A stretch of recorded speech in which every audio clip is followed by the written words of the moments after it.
Welcome again to the lecture series of signals and systems.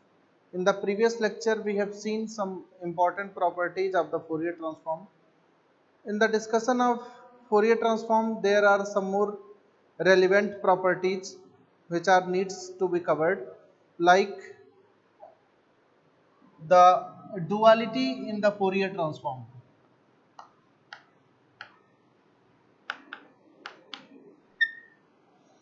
Duality states that if the signal xt is transformed to the frequency domain as x of omega, then if I replace this variable omega by t, means if I am taking the Fourier transform of this signal x of t, capital X of t, then the Fourier transform of capital X of t will be equal to 2 pi small x of minus omega. Means if I will replace this variable omega by t, then the Fourier transform of this signal capital X of t will be equal to, this t will be replaced by minus omega and this small x will be multiplied by 2 pi, which is the another important property of the Fourier transform. I can find the proof of this as, proof for this property, we know the signal xt can be written as the inverse Fourier transform of x of omega as capital X of omega e power plus j omega t d omega. Signal xt is inverse Fourier transform of this signal capital X of omega. This can be written as 2 pi xt is equal to 1 upon is equal to integration from minus infinite to plus infinite capital X omega e power j omega t d omega. Now if I will write in place of xt, if I will write x of minus t here, means the variable t is replaced by minus t, then the limit will remain same as from minus infinite to plus infinite, and this will remain same capital X of omega, and this will become e power minus j omega t d omega. Now replace, not replace, interchange these variables, interchange t and omega, means in place of t we will put omega and in place of omega I will put t, then this expression will become 2 pi x of minus omega will be equal to integration from minus infinite to plus infinite capital X of t e to the power minus j omega t dt. When we will replace omega by t, this omega will become t and this omega will become, this omega will become t and this t will become omega, again it will remain as e power minus j omega t, and in place of d omega it will become dt. Now what does it indicates? Right side of this equation, this is the equation for the Fourier transform of the signal capital X of t.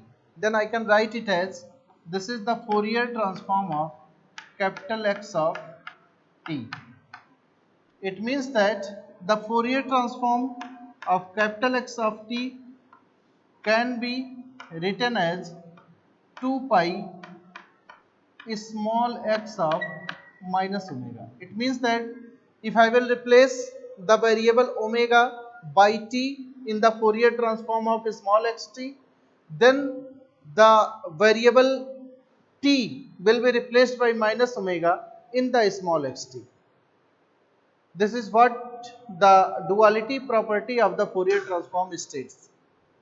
Now, there is another important property, which is the modulation property of the Fourier transform.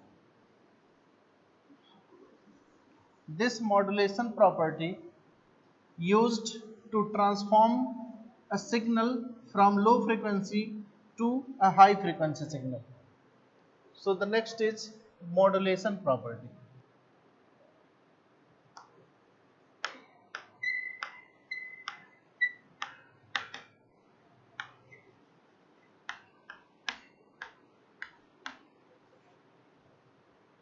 This modulation property states that if a signal small xt has Fourier transform equal to capital X of omega, then if I will multiply this signal xt by a cosine signal cos omega naught t, then this signal x of omega will be shifted right by omega naught, this will be shifted left by omega naught, and its amplitude will become half.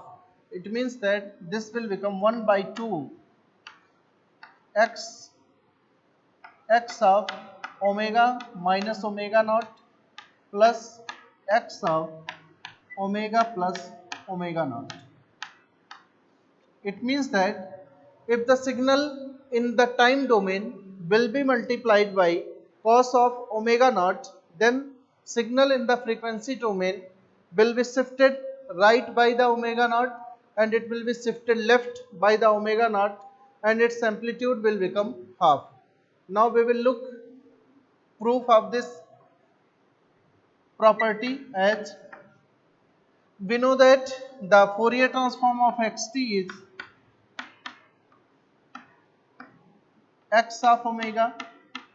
Now cos omega naught t can be written as, it can be written as e power j omega naught plus e power minus j omega naught t divided by 2. Then the Fourier transform of xt, Fourier transform of xt cos of omega naught t can be written as Fourier transform of xt into Fourier transform of e power j omega naught t plus e power minus j omega naught t divided by 2. This can be further written as Fourier transform of xt into e power j omega naught t divided by 2 plus Fourier transform of xt into e power minus j omega naught t divided by 2. And from the frequency shifting property, we know that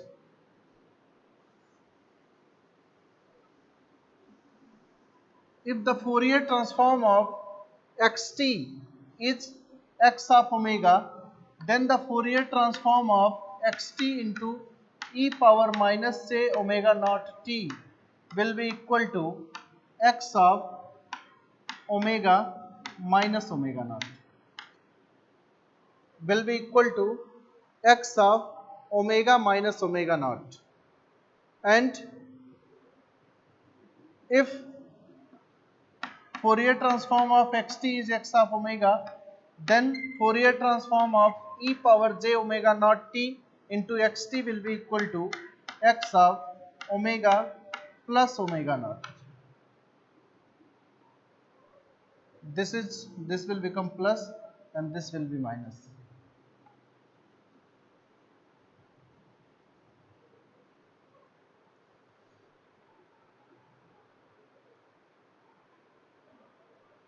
So the Fourier transform of this signal xt e power plus j omega naught t will become, I can write this term as Fourier transform of xt into cos omega naught t will be equal to, this Fourier transform will become capital X of omega minus omega naught, capital X of omega minus omega naught, plus this will become capital X plus capital X of omega plus omega naught. This is what the modulation property says, that if the signal xt in the time domain is multiplied by a cosine signal cos of omega naught t, frequency of this cosine signal is omega naught, then the signal xt in the frequency domain, which is x of omega, will be shifted right by omega naught, it will be shifted left by omega naught, and its amplitude will become half. This is what the modulation property says. So this is a technique to transform a low frequency signal to a high frequency signal, which is called modulation of the signal. And before modulation, the message signal is known as baseband signal, and after modulation it becomes passband signal. The next property is conjugation property.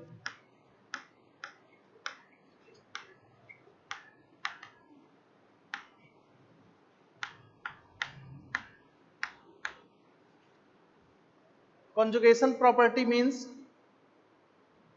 if the signal xt has Fourier transform x of omega, then x conjugate t, Fourier transform of the x conjugate t will be equal to x conjugate of minus omega. If we will take the conjugate in the time domain, then in the frequency domain the signal will be conjugated and omega will be replaced by minus omega. How we can find the proof for this? X of omega can be means Fourier transform of signal xt. Fourier transform of the signal xt means x of omega will be equal to integration from minus infinite to plus infinite xt e power minus j omega t dt. Then what will be the value of x conjugate omega? This whole term will be conjugated as, this is minus infinite to plus infinite xt e power minus j omega t dt, conjugate of whole term, and this can be further written as equal to minus infinite to plus infinite integration x conjugate t into e power plus j omega t dt. Now replace the omega by minus omega. Replace the omega by minus omega. This will become, replace omega by minus omega. This will become x star of minus omega, x conjugate of minus omega is equal to integration from minus infinite to plus infinite x conjugate t into e power, because omega here will be replaced by minus omega, then this will become minus j omega t dt. This is what we will get after replacing the omega by minus omega, and this is the Fourier transform of this signal xt conjugate. So I can write it as, this is the Fourier transform of the signal xt conjugate. It means that the xt conjugate, Fourier transform of the xt conjugate will be equal to capital X conjugate of minus omega, and they are can be written in the form of Fourier transform pair as x star t xt conjugate is the Fourier transform of x star minus omega is the Fourier transform of x star t or x conjugate t. So to get the Fourier transform of a conjugate signal, we have to take the conjugate of the signal in the frequency domain, and we will replace the term omega by its negative term minus omega. This is what the conjugation property of the Fourier transform states. Another important property, as we have seen in the case of Fourier series, which is called Parseval's theorem.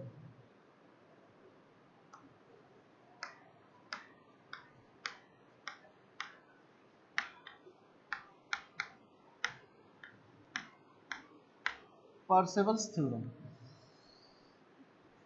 This property states that if the Fourier transform of the signal x1t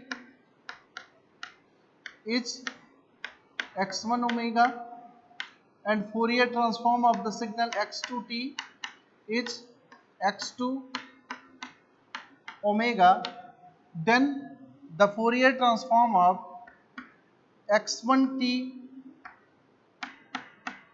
into x2 conjugate t dt will be equal to 1 upon 2 pi integration from minus infinite to plus infinite x1 omega into x2 conjugate omega d omega. x1 omega is the Fourier transform of x1t, x2 omega is the Fourier transform of x2t. Then if we will integrate these two signals x1t into x2 conjugate t dt, then we will get 1 upon 2 pi limit from minus infinite to plus infinite x1 omega into x2 conjugate omega d omega. Means we have to take the Fourier transform of the signal x1t. I will put here x1 omega. I will take the Fourier transform of signal x2t. Then we will conjugate the signal x2 omega and put here, and after integration we will get the result. Now how we can prove this result? Consider this integration. Consider x1 integration from minus infinite to plus infinite x1t into x2 conjugate t dt.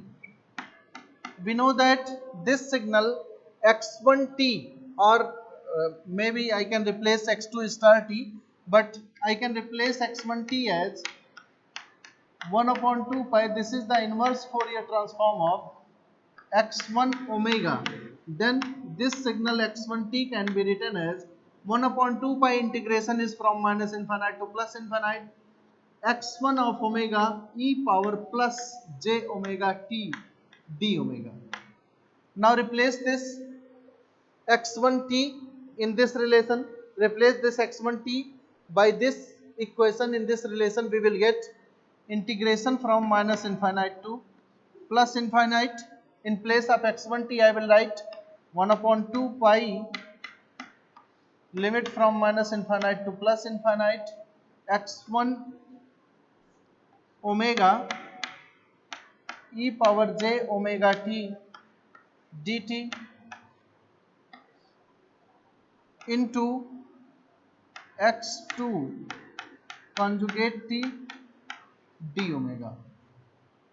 Now changing the order of integration,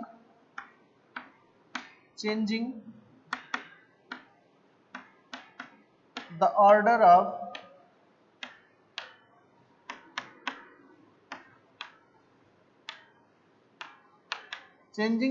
of integration means we will integrate this signal x2 conjugate t with respect to dt and this x1 omega with respect to d omega. Now this can be written as limit from minus infinite to plus infinite 1 upon 2 pi I will put outside of the integration, and this term x1 omega into integration from minus infinite to plus infinite x2 conjugate omega e power j omega t dt and integration of whole with respect to omega. Now I can write this term as, this can be further written as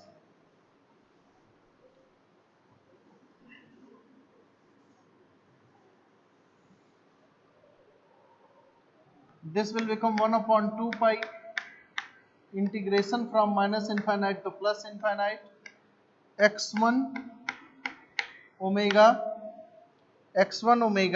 into integration from minus infinite to plus infinite x2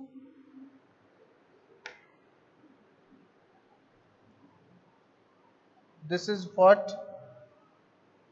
this is x2 t, x2 conjugate t. This can be written as x2 t e power, here I will write minus j omega t dt because I will take conjugate of this whole term and here is d omega. This e power plus j omega t, e power plus j omega t can be written as conjugate of e power minus j omega t. This can be written as conjugate of e power minus j omega t will be equal to e power plus j omega t. That's what I written here. This e power plus j omega t can be written as e power minus omega t whole conjugate of the term. Now this, what is this? This is the Fourier transform of the signal x2t, and Fourier transform of the signal x2t can be denoted as capital X2 of omega. It means that this can be written as 1 upon 2 pi integration from minus infinite to plus infinite x1 omega into this is x2 omega conjugate d omega, because conjugation, sign of conjugation is here. It means that integration of x1 t into x2 conjugate t dt will be equal to 1 upon 2 pi integration from minus infinite to plus infinite x1 of omega into x2 conjugate of omega d omega. This is what Parseval's theorem says. Now how we can find the energy of a signal by using this theorem? Suppose the signal x1t is equal to x2t is equal to x of t, then x1t into x2 conjugate t will be equal to xt into x conjugate t, and this will be equal to mod of xt square. Similarly, this x1 omega into x2 conjugate omega will be equal to, this will be equal to, because x1 is equal to x2 is equal to x, then this will become x omega into x conjugate omega, and this will be equal to mod of x omega square. x1 is equal to x2 is equal to x, then we can write here x omega into x conjugate omega, this will be equal to modulus of x omega square. Similarly, this will become modulus of xt square. Now put these values in the integration, we will get integration from minus infinite to plus infinite mod of xt square dt will be equal to 1 upon 2 pi integration from minus infinite to plus infinite mod of x omega square d omega. This is why the Parseval's theorem is important, because this term, what we will get from this term, this is the energy of the signal. So by using Parseval's relation, we can find out the energy of the signal xt as, I will find out the Fourier transform of this signal xt, which is x omega. I will take a square of this Fourier transform and integrate it from minus infinite to plus infinite, then divide by 2 pi, and we will get the energy of the signal in the even after using the frequency domain analysis of the signal. So these are some very useful and important properties of Fourier transform. Based on these properties, we will discuss some examples. So now we will take some examples based on the property discussed. The first example is example 1 is, it says that if the signal xt is equal to t into e power, if the signal xt is equal to e power minus 2t ut, then find Fourier transform of this signal.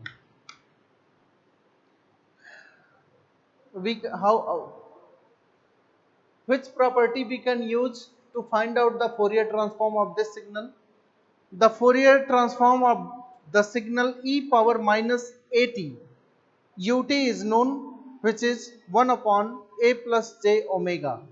This signal in the time domain is multiplied by this variable t. It means that this is the property of frequency differentiation property of the Fourier transform, because when the signal is differentiated in the frequency domain, the equivalent signal in the time domain will be multiplied by this variable t. The property is frequency differentiation property, which states that if the Fourier transform of xt is x of omega, then when we will differentiate this signal in the frequency domain, then the signal in the time domain will be multiplied by variable t, and here I will multiply it by j. So we know that the Fourier transform of e power minus 2t ut is will be equal to 1 upon a plus j omega, means 2 plus j omega. Then if I will multiply in the time domain by this factor t, then the signal in the frequency domain will be differentiated with respect to omega. Now the Fourier transform of t times e power minus 2t ut will be equal to j times d by d omega of 1 by 2 plus j omega. Now what all we have to do is, we have to differentiate this signal with respect to omega, and after differentiation we will get Fourier transform of t times e power minus 2t ut will be equal to j times d by d omega of 2 plus j omega power minus 1, and this differentiation will give minus 1 this minus 1 will come out, and power at this term will become minus 2, so it will become 2 plus j omega power minus 2, and further this term is also differentiated with respect to omega, then differentiation of 2 will become 0,